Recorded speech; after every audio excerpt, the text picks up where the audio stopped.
Hello. Are you watching from home? And what time is it there now? Hark, for this is the audible signature of the 21st century.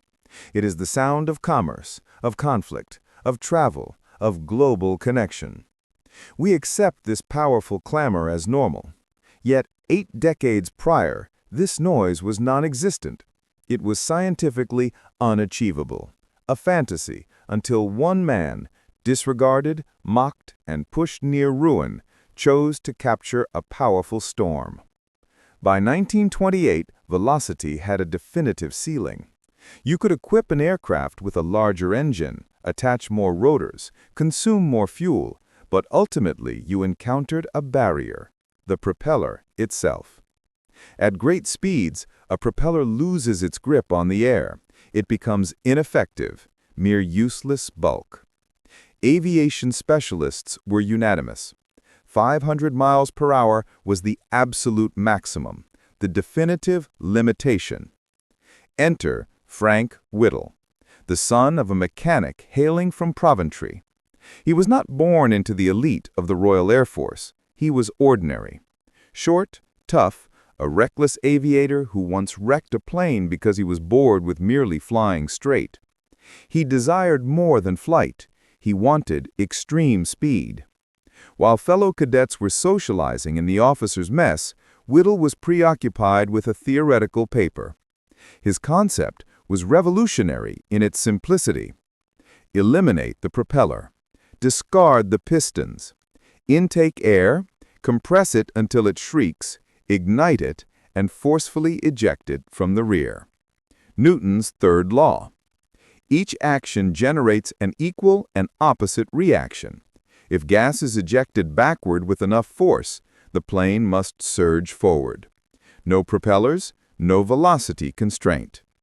He presented his proposal to the Air Ministry in 1929. He offered them the blueprint for tomorrow, and they mocked him. Their assessment was profoundly dismissive. Scientific inquiry has demonstrated that the gas turbine could never be a practical impossibility. They didn't just reject him, they declared it to be physics-defying absurdity. They warned him, the metals would liquefy, the fuel consumption would be astronomical. They ordered him to return to his squadron and cease his fanciful thinking. If experts labeled your life's work scientifically unviable, would you have abandoned the notion or persisted? Be truthful. This is where most narratives conclude. The expert denies, the inventor relents. But Whittle possessed a perilous trait. He knew he was correct. He personally patented the concept. It cost him £75, a substantial sum for a junior officer. But here lies the misfortune. The British government, blinded by established ways, declined to classify the invention as secret. Do you grasp the implication? It signifies that the schematics for the jet engine, the most formidable military technology of the 20th century, were released in public documentation. Anyone could access them, including the German embassy. While Britain remained unaware, the countdown began. In Germany, a young physicist named Hans von Ohain conceived a similar idea. He lacked Whittle's head start, but he possessed something Whittle did not, a government eager for superweapons. Whittle was engaged in a competition he was unaware of, and he was running it with weights shackled to his ankles. 1936. Conflict clouds are gathering over the European continent. Whittle, utilizing meager private funding, establishes a business, Power Jets Limited. It sounds magnificent. It was not. It involved a handful of individuals in a dilapidated foundry in Rugby. They lacked funds for specialized equipment. They were constructing the most advanced machine in history using salvaged metal and pure resolve. April 12, 1937. The day the global situation shifted, though no one yet heard it. Whittle activates the fuel valve. The fuel burner ignites. The starter motor whirs. 1,000 RPM, 2,000 RPM. The machine awakens. But then something terrifying occurs. The engine loses control. The paraffin ignites wildly. The rev counter spins beyond its limit, 8,000, 9,000 RPM. The shriek is deafening. It's a piercing, mournful wail that penetrates the skull. Whittle does not flee. He remains fixed, observing his creation, immobilized by a blend of fear and reverence. The heat is so intense, the metal glows cherry red. It appears poised to detonate and obliterate the entire structure. And then silence. The fuel supply is exhausted. The beast is dormant. They survived. And more importantly, it functioned. For a few terrifying seconds, they had generated thrust without a propeller. They had harnessed the storm. However, the Air Ministry remained unconvinced. An interesting gadget, they remarked, but can you install it in an aircraft? The pressure started to consume him. Whittle was working 18-hour days. He battled the laws of physics in the morning and the strictures of bureaucracy in the afternoon. He developed severe skin irritations. He experienced vertigo. He was ingesting benzidine merely to stay awake and sedatives to achieve sleep. He was a person on the verge of a nervous collapse. And all the while, the German war apparatus was advancing. 1939. War is formally declared. Abruptly, the Air Ministry requires miracles. They come soliciting the man they had dismissed for a decade. That contraption of yours, can it fly? Whittle, worn out, ill, and under-resourced, must decide. Does he tell them to leave, or does he save the nation that ridiculed him? Do you believe the government merited the technology after neglecting him for 10 years? He builds it, the W-1 engine. They fit it inside an unusual small plane, the Gloster E-2839. It is propellerless. To the casual observer, it appears unfinished, a glider lacking its power source. May 15, 1941. Cranwell, a damp British airfield. The pilot boards the craft. Whittle is not even watching the runway. He is fixated on the temperature gauges, praying the turbine blades do not melt and sever the pilot in half. The throttle is advanced. The turf behind the plane is scorched black. And then the impossible materializes. The aircraft does not simply take off. It soars. It climbs into the overcast sky effortlessly. No propeller blurring the visibility. Just a smooth, shark-like shape gliding through the air. The observing RAF officers drop their binoculars. They are witnessing a specter. In that moment, every other aircraft in the sky, the Spitfires, the Messerschmitts, the Mustangs, became outdated. They were now flying museum artifacts. Frank Whittle had succeeded. He had proven every detractor wrong. But as he watched his invention vanish into the clouds, he was unaware that his greatest struggle was not against gravity. It was against his own allies. Because while Whittle was achieving a historic feat, predators were circling to seize his company, his patent, and his enduring contribution. May 1941. Frank Whittle had accomplished the unachievable. He had demonstrated that an aircraft could fly without a propeller. The squirt, as they fondly termed it, was a triumph of British innovation. But in wartime, being correct is insufficient. You must be swift. Whittle believed the challenging phase was over. He thought the Air Ministry would finally allocate him the resources to build a jet fleet to sweep the Luftwaffe from the skies. He was mistaken. The engineering conflict was won. The political skirmish was just commencing. Enter the Americans. General Hap Arnold, head of the U.S. Army Air Forces, visited Britain in 1941. He was shown the highly confidential Whittle jet. He was astounded. The Americans were still developing piston engines, while this British boffin had unlocked the future. Arnold made a request. He wanted the plans, and he wanted an engine. The British government, desperate for American backing, consented.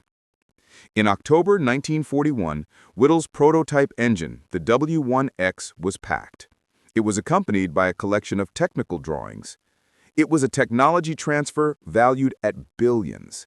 Britain essentially handed the keys to the jet age to the United States on a silver platter, and they did so without charge. There is a well-known account of the American engineers examining Whittle's engine. They studied the bearings and were puzzled. "Where are the other components?" they inquired. "This is incapable of operating." It was too basic, too elegant, but it did function. Within 6 months, the Americans had fabricated their own iteration. They possessed the industrial capacity, the capital, and the manufacturing facilities Whittle could only fantasize about.